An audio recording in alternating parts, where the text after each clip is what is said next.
الأهلي بأداء باهت يفوز على إنبي بهدفين نظيفين. السلام عليكم ورحمة الله وبركاته. النهارده الأهلي فاز على إنبي بهدفين نظيفين في الجولة ال11 من الدوري الممتاز. التشكيلة التقليدية لمستر كولر اللي بدأ بيها 4-2-3-1، التشكيلة المعروفة عن الأهلي من أيام حسام البدري، كان 4-2-3-1. كان حتى عمرو السولية بالصدفة من اللي هما كانوا بيلعبوا اتنين أيام حسام البدري، كان عمرو السولية وحسام عاشور، اتبدل حسام عاشور بأليو ديانج. واحد و2023 لسه برضه بنلعب 4-2-3-1. الفرقه كلها يا جماعه حفظت الاهلي. انا والله كل اللي بينزل عارف هي الخطوره جايه لك منين، يا اما احمد عبد القادر وعلي معلول، يا اما الجنب التاني حسين الشحات اللي بيلعب ماتش و10 لا. فالاهلي يعني الفريق بيلعبك انت حافظك، وما في ملل كده في الماتش. انت الشوط الاول تقريبا ما كانش فيه فرص خطيره كتير للاهلي الا الله الا كره حسين الشحات في بدايه المباراه، طبيعي حماسه البدايه وكده، فكانت كوره هي اللي جت لحسين الشحات، والمباراه الشوط الاول كله كان نايم مفيش فرص، والجمهور هو اللي محرك شويه الملعب، محسك ان في ماتش من صوت الجمهور. والمباراه الشوط الاول سيء للغايه، لا في لا فرص للاهلي ولا فرص من ينبع، الكوره كلها في وسط الملعب، ولا تحس ان في فريق بينافس على دوري ممتاز ولا عايز ياخد بطوله. نزل الشوط الثاني الاهلي كره سريعه شويه، سرع دوبك في رتم الاداء، لكن بدون طبعا تدخل مستر كولر.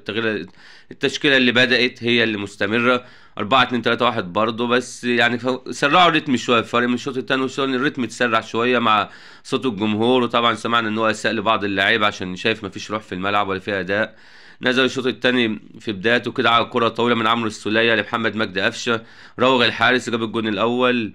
يعني كور فرديه يا جماعه، مش كور مش تدخل مدرب، بقى مجهود فردي للعيبه. يعني لو انت منزل طبيعي 11 ضد 11، طبيعي هيصنع كور من غير مدرب ما يقول لك، ما تحسش ان فيه شغل المدرب باين بره. هو بيختار لعيبه كويسه، عناصر كويسه، لكن ما تحسوش بشغل بجمل. هي لعيبه انزلوا 11 ومهارات فرديه، يعني عمرو السادة بكره فرديه كده، مجهود فردي، كره طويله، ابداع يعني، كله ابداع من اللعيبه، ما فيهوش تدخل المدير الفني نهائي.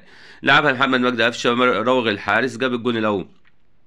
شويه طبعا بكره عنتريه تانية، كره عنتريه لاليو ديانج، راح روغ الدفاع واحرز الهدف الثاني. وانا شايف اليو ديانج ده يا جماعه افضل لاعب في، يعني مش في المباراه دي بس، في مباراه بيراميدز كان افضل لاعب في اخر كام مباراه الموسم ده. ما شاء الله اليو ديانج بادئ كويس، ودي من حسناته القليله لمستر كولر ان هو مدي اليو ديانج مثبته ومخليه رقم واحد.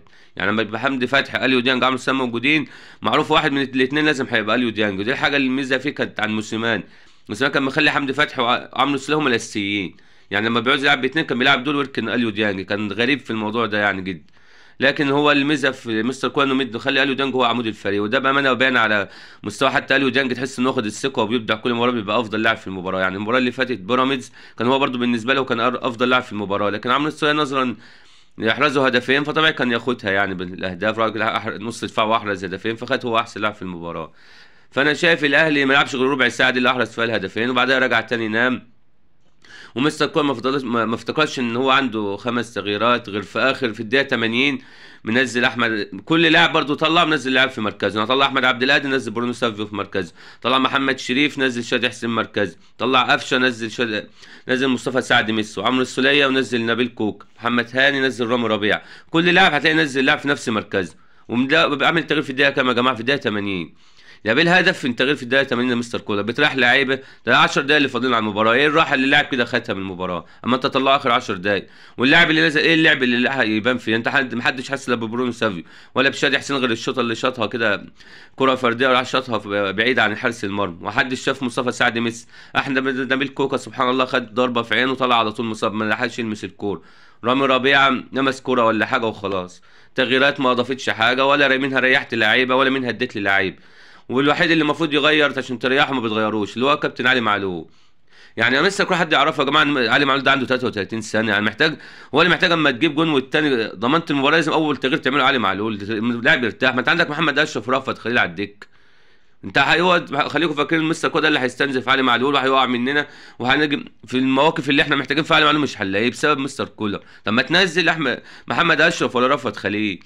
فانا شايف مستر كولر استكمالا لاخر المباريات هو ليس له دور الا دور سلبي في المباراه، وانا شايف ان هو مش بالطريقه دي هو مش هيطول مع الاهلي، يعني ممكن يبقى نهايته كاس العالم للانديه. لان حتى والله يا جماعه الموضوع مش موضوع الصفقات، ما انت هتجيب صفقات هي نفس الخطه بنفس الطريقه، كل اللي هتعمله هتطلع شادي حسين، هتنزل المهاجم اللي انت بتقول لا الله اعلم هيجي ولا لا يعقوبه، والتاني اللي هو الوينج التونسي ده الضاوي هتنزله مكان حسين الشحات وخلاص على كده. اتمسك ده كويس واتمسك ده كويس، هيتنين تاني في المعاناه مستنيين ابداع فردي من اي واحد منهم وخلاص. فانا شايف مستر كولر بيستكمل اداؤه السلبي اخر فتره مع النادي الاهلي من بعد الاجازه اللي خدها. وكده الاهلي، انا شايف الاهلي غير مطمن، اداؤه الفتره دي غير مطمن. انا والله من اكتر الناس لما كان اللي فيه روح وبيلعب انا كنت اكتر اول واحد بيدافع عن كولر. لكن بقى له كام مره انا شايف ما يعني هو بيعطل اللعيبه وما بيساعدهمش، وما بيعمل تغيير. النهارده مثلا ما جابوا جونين راح تعمل في الدقيقه 80، ده بالهدف ايه من التغيير في الدقيقه 80؟ لا انت اللي ريحت لاعب، ده فاضل 10 دقايق خلاص المباراه هتخلص، لا انت منها ريحت لعيبه ولا منها انت اديت للعيبه اللي نازله. يعني ما حدش شاف مصطفى سعد مس، الناس كلها نفسها تشوف. حد حس بمصطفى سعد مس؟ ما حدناش نشوف حاجه فيه. فانا شايف مستر كولر يعني نقول ايه، بس مش توقعاتي مش هيكمل مع الاهلي والله. ورأيي يا جماعه تاكيد جونياس فرصه، راجل لسه مقلينه شالوه من بيراميدز وجابهم بالصدفه باتشيكو، اللي انا بقول لكم مش هينجح. وخليكم في الكلام هذا، مش هينجح مع بيراميدز، لان تاكيد جوناس اللي خلى تاكيد جوناس ده افضل مدرب في الدوري المصري ما ينجحش، ولا باتشيكو نجح. واحد ايامه بيننا وكله هيشوف. هو كان هو الحل مع الاهلي بالنسبه لي هو تاكيد جونياس، واحد مدرسه جوارديولا، راجل بيفهم كوره مبدع كوره والله. ده اللي اللي هيكيف جمهور الاهلي. هتنزل انت مستني المباراه ان في مدرب فعلا واقف على الخط. لكن كولر انا شايفه يعني سلبي سلبي سلبي، والمدرب روتيني ولا ليه تغييرات انت مفاجاه، ولا اي خصم بيلعب الاهلي بقى حافظ وهيعمل ايه.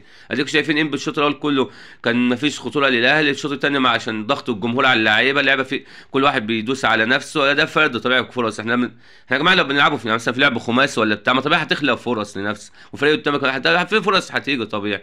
فمهارات فرديه طبعا اللعيبه جابت جوان، اما قال له ديانج، هو قال له روح وراوغ وامشي طوال ولا بتاعت الجون. ايه الفكره كولر تدخل ايه في الجونين؟ ايه دوره في الجون اللي جابه اليو ديانج؟ فانا شايف ان مستر كولر حالي نهايته قريبه مع النادي الاهلي. ليه؟ والا البطولات الاهلي بطوله الدوري في خطر السنه دي. واخر حاجه تاني حابب اتكلم عليها على السريع كده، النهارده اقالوا تاكيد جونياس. انا بقول لكم لازم يجي الاهلي، وجابوا باتشيكو، وانا بقول لكم مش هينجح مع بيراميدز والايام مبينه. وتاكيد جونياس هو كان افضل خيار ليهم، والعيب مش في المدرب، العيب في منظومه بيراميدز.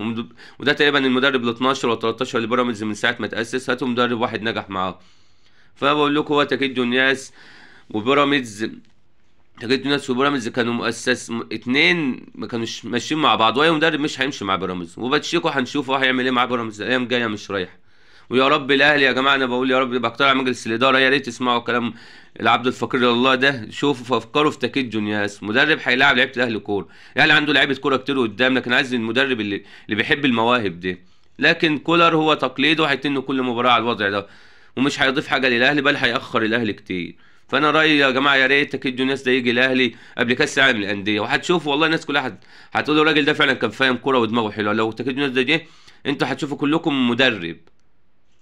وبس مش عايز اطول عليكم يا جماعه اكتر من كده، والسلام عليكم ورحمه الله وبركاته.